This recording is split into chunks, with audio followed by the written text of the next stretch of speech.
लक्ष्मी इधर इधर मेरे पास आओ मेरे पास आओ मेरे पास आओ। बदतमीजी बचपन संभाला मैंने इसको।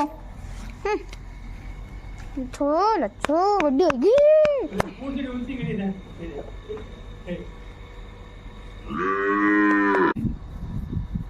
देखो बहुत बड़ी हो गई। इतनी सी थी जब मैंने इसको पालना स्टार्ट किया था। इसकी माँ की डेथ हो गई थी ना, तब दूसरी गाय ने अरे अरे अरे अरे मोरी मैया चिक्कू बेचारा बीच में फंस गया।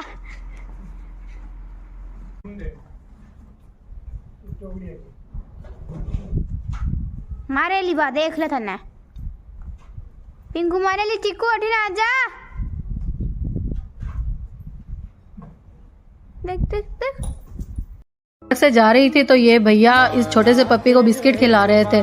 मुझे देख के रुक गए। भाई जिसके पास जो होगा वही खिलाएगा। मेरे पास उस दिन दूध था तो मैंने इसे बर्नी के ढक्कन में डाल के पिला दिया क्योंकि वहाँ पे कोई बर्तन दिखाई नहीं दिया। तो ये भैया मुझे बोले अंदर है जाके आप ले आओ।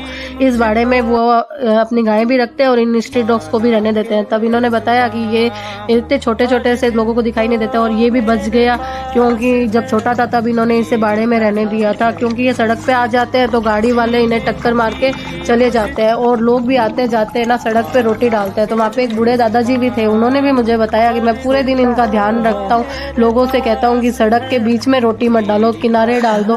लोग जल्दबाजी में निकलते हुए फेंकते हुए निकल जाते हैं। भाई ऐसा भी धर्म किस काम का कि जिसके चक्कर में ये गाड़ी की चपेट में आ जाते हैं। ये दिन में इतने छोटे छोटे से मैंने हाथ में लिया, ये मेरी हथेली की साइज का है। बाप रे इतना छोटा सा बच्चा, इसे भी रोटी खानी पड़ रही है।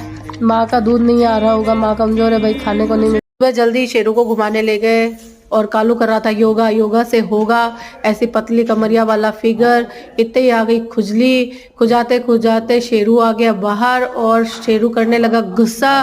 बिना किराए दिए यहाँ पे रह रहा है और पानी पिया कर थोड़ा सा, गैस छोड़ता है, बदबू आ रही है।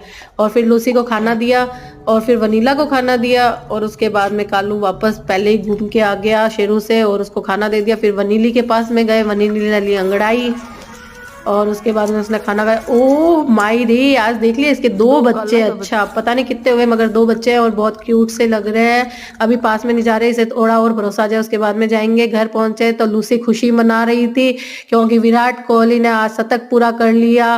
वाह मजा आ गया, happy birthday to you Virat Kohli.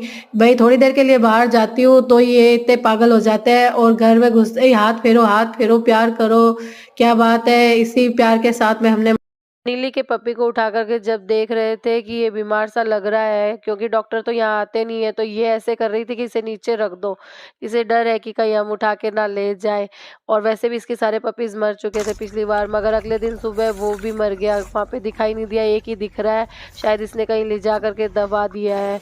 और रात को जोरदार बारिश होने लगी, मेरे को चिंता हो रही थी कि क्या करें। फिर रात को प्लास्टिक लेकर के गए, उसके एक बार उससे शेड सा बना दिया रात को। तो भगवान बारिश ना करो, ये कहाँ जाएंगे। फिर अगले दिन मम्मी के घर गई तो वहाँ पे चेरी मिली। चेरी मुझे भूली नहीं है, मैं इसे कोई खिलाती पिलाती नहीं हूँ, कभी कभी जाती हूँ, फिर भी ये है ना बस ऐसे हाथ फेरने के लिए आ जाती है। अभी ये फिर से प्रेग्नेंट है और ये अपने लिए जगह देख रही है, इसे कोई घुसने नहीं देगा। रास्ते में पपीज लड़ते हुए दिखाई दिया, अभी पपीज की बाढ़ फिर से आ गई है और ये एक टाइम होता है। और फिर ये लोग मीटिंग कर रहे हैं शायद कि सब कैसे कैसे कौन से मोहल्ले को, देखो इसको एलर्जी हो गई है। तो इसे देखने के बाद में डॉक्टर को बताया, डॉक्टर को बता करके इसका इलाज शुरू कर दिया है। ये यहाँ से वनीली इसे ले जाने नहीं दे रही है क्योंकि इसका एक पपी पहले मर चुका है, तो इसे वो भरोसा भी नहीं है। यहाँ पे बेशक इसके सामने हाथ लगा लो, दवाई लगा दो, ये कुछ नहीं बोलती क्योंकि अब इसे हम पे कुछ भरोसा आ गया है। एक व्यक्ति कुछ जीवों तक पहुंच सकता है, मगर अगर सब व्यक्ति एक एक जीव की सेवा सहायता रोटी देना करे, उन्हें मारे भगाए नहीं बेवजह, तो इनका भी जीवन आराम से निकल जाएगा। क्यों मैं और मेरी बेटी वनीली के पपी का नाम रखने की सोच रहे थे कि इसका नाम क्या रखे। वनीली का नाम तो हमने वनीला जैसी दिखती थी इसीलिए वनीली रख दिया था, सेम टू सेम वनीला की कॉपी। बट इसके बेटे का नाम चलो सोच ही रहे हैं और साथ में इसका ट्रीटमेंट भी कर रहे हैं कि ये जल्दी ठीक हो जाए। जैसा डॉक्टर ने बताया उसी हिसाब से इलाज, जैसे वनीली को भी चोट लगी हुई है, इसको भी स्प्रे लगाया, दोनों अच्छे से खा पी रहे हैं।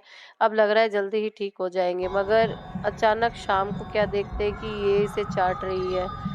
ये चाट-चाट के उठाने की कोशिश कर रही है, चाट नहीं रही, इसे उठाने की कोशिश कर रही है। ये उठाना चाहती है, ओहो। अरे ये तो मर चुका है।